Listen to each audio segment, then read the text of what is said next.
नहीं नहीं चलेगी, नहीं चलेगी, नहीं चलेगी, दादागिरी नहीं चलेगी, नहीं चलेगी, नहीं चलेगी। पीड़ित का दोस्तों, जिस तरीके से आप सभी को देखने को मिल रहा होगा, बप्पावर मोड़ पर काफी संख्या में पुलिस प्रशासन और उसके अलावा जितने भी नरेश मीणा जी समर्थक आपको देखने को मिल रहे होंगे, काफी संख्या में यहाँ पे मातृशक्ति भी आपको देखने को मिल रही है, उनके समर्थक यहाँ पे काफी संख्या में आपको देखने को मिल रहे हैं, जिसमें युवा, उसके अलावा बड़े बुजुर्ग और यहाँ पे मातृशक्ति आपको काफी संख्या में देखने को मिल रही होगी। ऐसे ही सामने की साइड आपको यहाँ पे काफी संख्या में पुलिस प्रशासन अपने हथियारों के बंद यहाँ पे आपको काफी संख्या में देखने को मिल रहा होगा।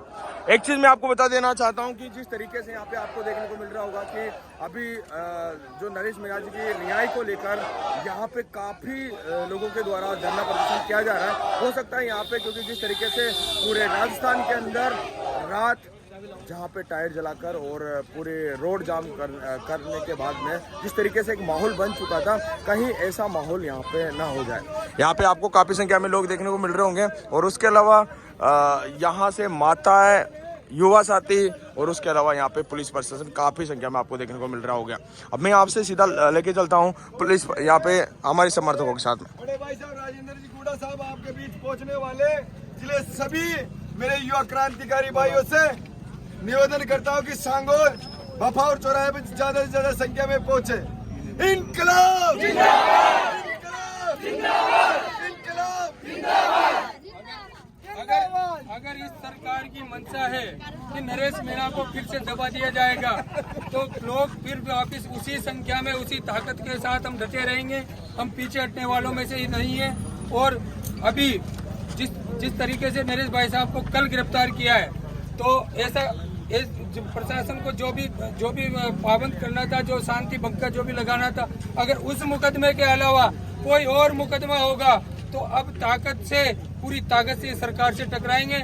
इसलिए अभी जो भी थोड़ी देर बाद में जो पूर्व मंत्री साहब राजेंद्र जी गुड़ा हमारे बीच में आ रहे हैं और भी लोग हमारे बीच में आ रहे हैं, तो सभी लोग या बपावर सांगोल चौराहे पर पहुंचे और आगे की रणनीति के लिए तैयार रहे।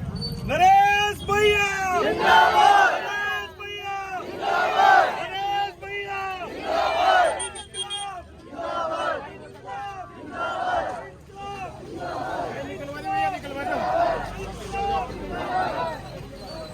यहाँ पे देख सकते हो काफी संख्या में धीरे धीरे लोग बढ़ने लग गए हैं और जो नरेश मीणा जी के समर्थक आपको देखने को मिल रहे, काफी संख्या में यहाँ पे हो चुके हैं ऑलरेडी।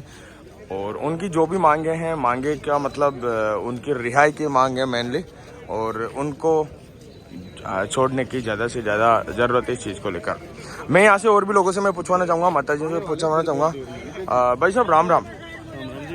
सबसे पहले मुझे बताओ कि जिस तरीके से यहाँ पे बप्पावर के चौराहे पे मतलब जो समर्थकों के द्वारा जो धरना प्रदर्शन हो रहा है, मतलब अभी भी नरेश भाई साहब को नहीं छोड़े, नरेश मीणा जी अभी मतलब उनको गिरफ्तार कर लिया गया है कल, तो क्या छोड़ने की मंशा है या नहीं है? देखो, मैं तो एक ही निवेदन करना चाहूँगा।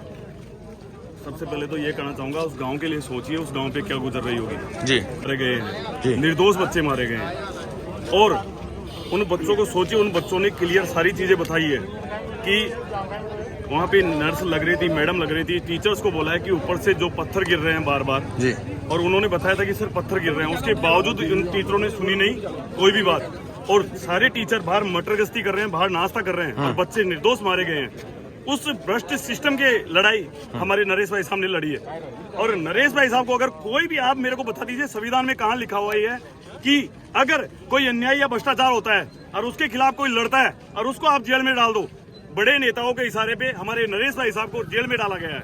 मैं बताना चाह रहा हूँ, जितना आप नरेश भाई साहब को ट्रोल करोगे, जेल में दबाओगे, उनकी आवाज दबाओगे, ये जनता मर मिटने के लिए तैयार है। तैयार हो ना सब लोग? मर मिटने के लिए तैयार है नरेश भाई के लिए। नरेश भाई हमेशा मजदूरों की, गरीबों की आवाज उठाते हैं, भ्रष्टाचार के खिलाफ आवाज उठाते हैं।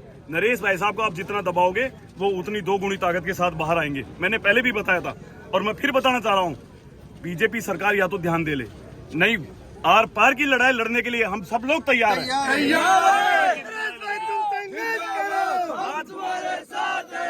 तुम संघर्ष करो, हम तुम्हारे साथ हैं। आज अभी थोड़ी देर पहले एक स्टेटमेंट आया था एक बिटिया का जी। 4 बहनों का एक भाई मासूम मारा गया है। वो चारों बहनें रो रो के ये कह रही है कि हम आगे रक्षाबंधन का त्योहार आ रहा है कि राखी हम किसके बांधेंगे। आप सोचिए उन चारों बहनें पे क्या गुजर रही होगी कि उनका भाई निर्दोष मारा गया है और राखी किसकी कलाई पे बांधेंगे। ये जो रोटियां सेक रहे हैं ना, राजनीति रोटियां, इनको आप समझाइए थोड़ा सा। आपके चैनल के माध्यम से बताना चाहूंगा, या तो अलग हो जाएगा क्योंकि अब जनता जाग चुकी है। नरेश भैया एक चीज और मैं पूछना चाहूंगा, जिस तरीके से आपने देखा होगा न्यूज चैनल, टीवी चैनल पे, जो हमारे मतलब जितने भी जो भील के आदिवासी लोग थे, उनके बच्चों को जो वहाँ पे स्कूल के अंदर मरे थे, उनको टायरों से जलाया गया, ऐसा कुछ मतलब न्यूज में ऐसा चल रहा है, कहीं वो सच है या झूठ है? ऐसा कुछ भी नहीं है। देखो ये सब चीजें सब तरीके के लोग पूछते हैं, ऐसी कोई बात नहीं है। नहीं, प्रशासन के द्वारा लकड़ी भी उपलब्ध नहीं करवाई गई, ऐसा कुछ? इधर आ जाओ। ऐसा कुछ भी नहीं है। देखो मेरी बात सुनो जी। वो क्या है कि जो हादसा हुआ है उसके लिए मैं ये कहना चाहूँगा कि वो दैनिक घटना थी और वो बिल्डिंग जर्जर हो चुकी थी, टूट चुकी थी पूरे तरीके से।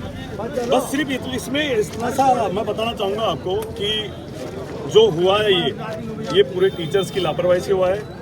बिटियों ने और बच्चों ने बता दिया था कि सर बार बार पत्थर गिर रहे हैं, उसके बावजूद वो उन्होंने सुनवाई नहीं करी और ये हादसा जो हुआ है ये टीचर्स की वजह से हुआ है। अगर टीचर्स ध्यान देते, बच्चों को बाहर ले लेते तो हो सकता है कि हादसा ये नहीं होता और वो हादसा टल जाता। तो मैं तो यही कहना चाहूँगा कि गवर्नमेंट से मेरी यही अपील है कि आप उन बच्चों को मुआवजा दीजिए और हमारे नरेश भाई साहब को निर्दोष हैं उनको आप रिहा कर दीजिए। एक चीज़ और मैं पूछना चाहूँगा, जिस तरीके से नरेश भाई साहब के जितने भी समर्थक हैं, नरेश मीना जी के जितने भी समर्थक हैं, उन्होंने रात बहुत मतलब उनको गिरफ्तार करने की वजह से बहुत ज़्यादा जाम लगा दिया। क्या अगर आज के दिन उनकी रिहाई नहीं हो पाएगी तो क्या करेगा युवा? आगे का प्री प्लान हम तैयार करेंगे। इस तरीके से टीम के साथी, मेरे और भी टीम साथी हैं, सब मिलकर आगे का प्लान देखते हैं क्या है। हम वेट करेंगे नरेश भाई साहब की रिहाई का। अगर नरेश भाई साहब की रिहाई नहीं होती है तो हम आर पार की लड़ाई लड़ेंगे। बहुत बहुत धन्यवाद। तैयार हो ना आर पार की लड़ाई? तो दोस्तों, आप सभी ने देखा होगा कि जहाँ पे बप्पावर मोड़ पर काफी संख्या में उनके समर्थक, महिलाएं और युवा साथी यहाँ पे इकट्ठे हो रहे हैं और आप सभी ने यहाँ पे देखा भी होगा कि पुलिस प्रशासन और उनके समर्थक यहाँ पे बहुत ज्यादा संख्या में यहाँ पे खड़े हुए हैं। और उसके बाद में आगे क्या रणनीति रहती है, वो रणनीति आपको, वो अपडेट आपको करने थैंक यू सो मच। मिलते हैं, बात डट जाओ थोड़ी देर, देख लेना दोस्त को।